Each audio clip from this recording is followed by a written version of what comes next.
KF-21 유도 추격 미사일, 미공군 충격. 미국 언론, 한국 진짜 해보자는 거야? 압도적인 미친 화력의 유도 미사일 탑재. KF-21, 공대공 미사일 미티어 실사격 성공, 세계 네 번째. 국산 초음속 전투기 KF-21 보라매가 8일 중거리 공대공 미사일, 미티어, 첫 실사격에서 성공했다. 8일 방위사업청은 오늘 서해 상공에서 실시한 KF-21 공대공 무장 유도 발사 시험이 오후 3시 12분 성공적으로 완료됐다 라고 밝혔다. KF-21은 이날 오전과 오후 사천공항에서 이륙해 공중 목표물을 조준해 미티어를 발사했다. 실사격은 기체에 장착된 AESA, 능동전자주사 배열, 레이더로 87km 밖에 있는 무인기를 추적. 미티어를 발사해 무인기 옆을 1m 이내로 스쳐 지나치게 하는 방식으로 이뤄졌다. KF-21은 유럽의 유로파이터와 라팔, 그리펜 전투기에 이어 세계 네 번째로 미티어 운용 능력을 입증했다. KF-21은 지난해 미티어 시험탄의 무장분리 시험에 성공한 바 있다. 미티어 실사격 성공으로 KF-21은 원거리 탐지 및 격추 능력을 증명하게 됐다. 한국산 AESA 레이더와 5세대 공대공 미사일 체계 통합을 완성해 향후 KF-21 수출에도 기여할 것으로 예상된다.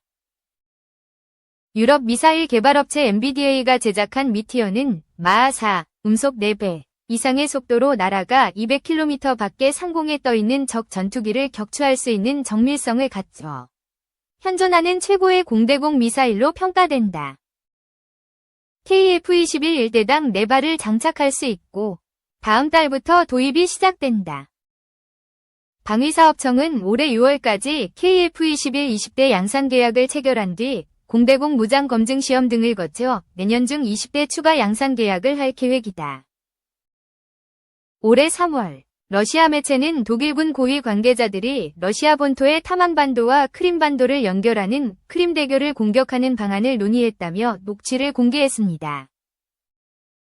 독일 공군 참모총장과 참모 등 장교 4명이 암호화되지 않은 화상회의 플랫폼에서 대화를 나눴죠. 이들은 크림대교가 매우 좁은 목표물이어서 타격하기 어렵지만 타우러스를 이용하면 가능하다던가. 프랑스 다소의 라팔 전투기를 사용하면 타우러스로 크림대교를 공격할 수 있다. 등등 구체적인 공격 방법을 얘기했습니다.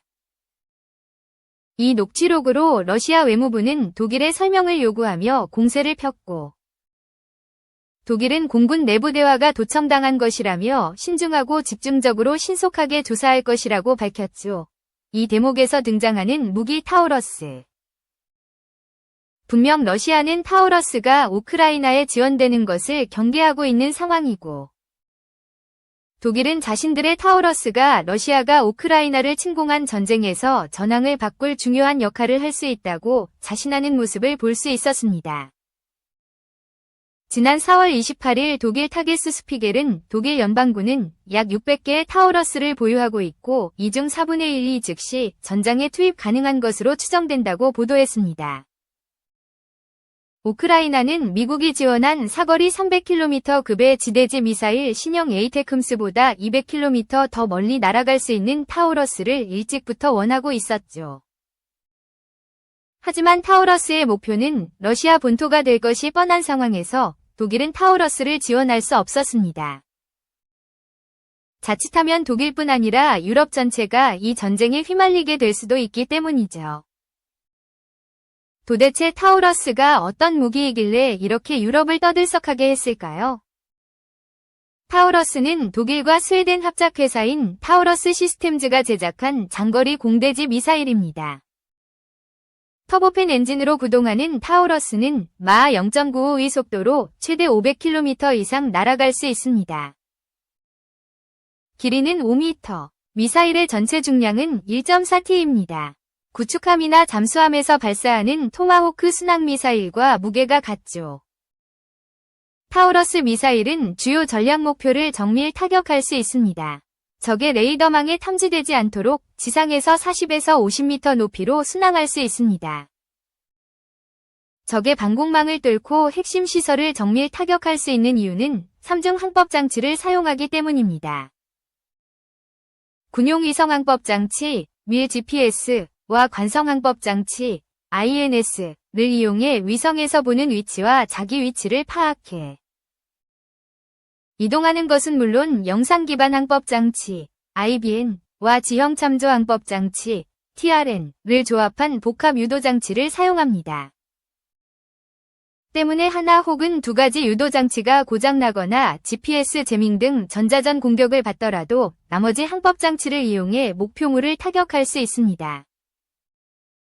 특히 영상 기반 항법장치와 지형 참조 항법장치는 비행 경로의 항공 촬영과 위성 촬영 이미지를 좌표와 함께 미사일에 사전에 입력해 미사일이 해당 지점에 도달하면 미사일이 촬영하는 열 영상 장치 이미지와 좌표를 대조해 미사일의 현재 위치를 파악하고 이동할 수 있도록 했습니다.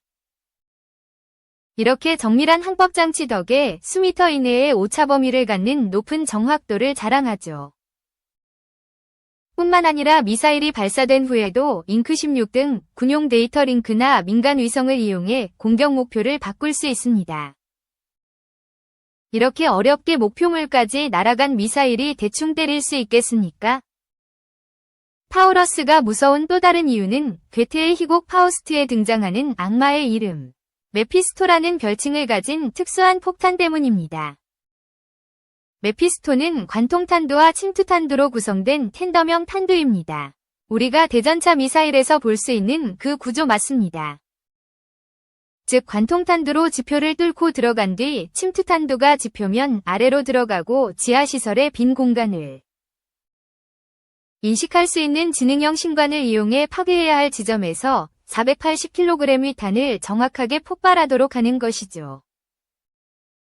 최대 6m의 강화 콘크리트를 관통할 수 있어 탄두 중량 900kg의 폭탄과 맞먹는 파괴력을 자랑합니다. 또 지상의 목표물을 타격할 때는 관통탄두와 침투탄두를 동시에 폭발시켜서 폭풍과 파편 효과를 이용해 목표물을 파괴하죠. 2000년대 중반, 우리 공군은 AGM-14A 파바이 중거리 공대지 미사일과 AGM-18-4H/ER 장거리 공대지 미사일을 운용하고 있었습니다.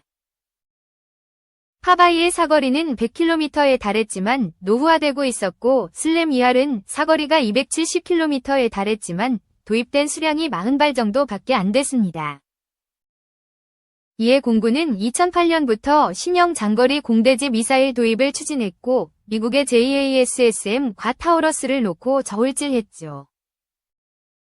한국군의 선택은 언제나처럼 미국의 JASSM으로 기울었습니다. 하지만 미 정부에서 수출 승인을 해주지 않았고 때문에 2011년에 계약을 체결하려던 사업은 2013년까지 연기됐습니다. 2013년 11월 방위사업청은 타우러스 KEPD-350 170개를 구매하는 계약을 체결했고 F-15K의 미사일을 통합하기로 했죠. 이후 2016년 90개의 미사일을 추가로 구매했습니다. 타우러스의 적극적인 마케팅과 한국군의 확실한 킬체인 능력 확보라는 절묘한 교차점은 이후 더 시너지를 발휘했습니다. 우리 군은 2018년부터 장거리 공대지 미사일 개발에 착수해 2021년 말까지 탐색 개발을 마쳤고 2028년까지 체계 개발을 완료한다는 계획을 세워놓고 있었습니다. LIG 넥스원이 체계 통합을 하고 엔진은 하나에어로스페이스가 제작하기로 했죠. 애초에 타우러스를 기반으로 개발을 하려던 차였는데 타우러스가 한국군의 개발 소식을 그냥 넘길 리 없었습니다. 지속적으로 공동개발 의향을 밝혔고 결국 지난 2023년 서울 국제항공우주 및 방위산업 전시회 ADEX에서 LIG 넥스원과 타우러스 350K-2 공동개발 추진을 위한 업무협약을 체결했습니다.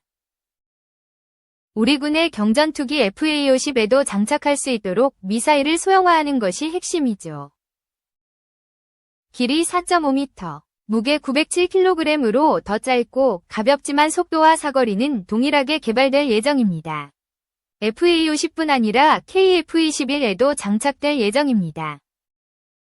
독일 공군의 토네이도 IDS, 스웨덴 공군의 JAS-39 그리펜, 스페인 공군의 F/A-18과 유로파이터 타이푼, 그리고 우리 공군의 F-15K, 이들과 어깨를 나란히 하는 것이죠. 2. 이스라엘 부산 협력할 명예영사 추진, 배파병 맞선 한 지지. 올해 한국과 이스라엘은 수교 62주년을 맞았다. 지난 9월 부임한 라파엘 하르파즈 주한 이스라엘 대사가 지난 7일 부산을 1박 2일 일정으로 방문했다. 그는 최근 중동 지역 정세의 불안정성이 고조되고 있지만 경제, 문화, 관광 등 모든 분야에서 양국 간 교류를 확대하고 긴밀한 협력을 지속하기로 했다. 국제신문 취재진은 지난 7일 하르파즈 대사와 수영구 이스라엘 하우스에서 부산 언론 단독으로 인터뷰를 진행했다. 다음은 하르파즈 대사와 일문일답. 이스라엘과 한국은 긴 인연을 갖고 있다. 특히 평소 부산의 역사에 관심과 존경심을 갖고 있다. 부산과 관광, 학술, 투자, 경제 분야 등 민간 교류 가능성이 크다고 생각한다. 이번 부산 방문에서 박형준 부산시장을 비롯해 장순흥 부산외대 총장 등을 만나 교류와 협력 방안을 논의했다. 이스라엘에서 한국 문화가 인기를 끌고 있다. 현재 이스라엘 학생 10명이 한국에 들어와 있는 상태다. 제 모교인 히브리대에서는 현재 동아시아학과 재학생 62명이 한국학을 공부하고 있다. 놀라운 현상이다. 지난해 10월 7일 팔레스타인 무장정파 하마스 공격으로 시작된 전쟁이 헤즈볼라, 이란과의 전쟁으로 확대되는 양상이다. 특히 이란과의 갈등이 전면전으로 확대될지 국제사회는 우려한다. 이란은 미국 대선이 끝난 뒤 재보복에 나서겠다는 보도가 나오고 있다. 이에 대한 이스라엘의 입장은 무엇인가? 이란은 이슬람 지하드, 하마스, 헤즈볼라를 계속 지원해주고 있다. 이란인은 파괴적인 무기로 결합한 급진 회교주의자들이다. 어느 나라고 자국민이 공격을 받으면 손 놓고 있지 않는다. 이란은 2번이나 이스라엘 민간인을 공격했다. 자국의 민간인을 공격하는데 손 놓고 좌시하진 않는다. 전쟁이 길어지면서 민간인 희생자가 늘어나고 있다. 이스라엘에 대한 비판도 적지 않다. 먼저 희생당한 민간인에게 유감을 표한다. 하지만 이스라엘 공격으로 팔레스타인 민간인 희생자가 발생된 것은 팔레스타인 측이 인간 방패를 구축했기 때문이다. 학교 병원에 미사일을 숨겼다. 이스라엘 군인들은 도덕성으로 무장됐다. 이스라엘은 절대로 민간인이나 민간시설을 목표로 공격하지 않는다. 미국 대선에서 공화당 도널드 트럼프 후보가 승리했다. 새롭게 출범하는 미국 정부와 이스라엘은 어떤 관계를 유지할 것으로 예상하나. 베냐민 네타냐후 이스라엘 총리가 지난 6일 현지 시간 도널드 트럼프 미국 대통령 당선인에게 전화를 걸어 대선 승리를 축하했다. 두 사람은 트럼프 당선인의 집권 1기 시절부터 돈독한 교분을 유지해왔다. 양국은 흔들릴 수 없는 굳건한 동맹 관계다. 한국처럼 이스라엘도 미국과 깊은 관계를 이어오고 있다. 최근 전 세계는 북한의 우크라이나 전쟁 파병을 우려스럽게 지켜보고 있다. 이스라엘은 그동안 한국과 이스라엘의 안보 환경이 비슷하다고 강조했다. 이번 상황을 이스라엘은 어떻게 평가하나? 이스라엘은 적국의 위협을 받는 한국을 굉장히 지지하고 있다. 이란은 북한을 지지하지만 이스라엘은 북한과 외교 관계가 없다. 부산과 이스라엘의 협력 관계를 공고히 하기 위해 명예영사를 임명할 예정이다. 교환학생 등 교류 사업도 추진하고 싶다. 한국에서 유일하게 이스라엘 텔아비브 직항편을 운행하던 대한항공이 지난해 10월 운항을 중단했다. 대사로 부임하기 위해 한국에 올 때도 일본 도쿄를 거쳐서 들어왔다. 국제 정세가 안정되고 항공 수요만 충분하다면 부산 물결표 이스라엘 직항 노선이 생길 수 있도록 노력하겠다.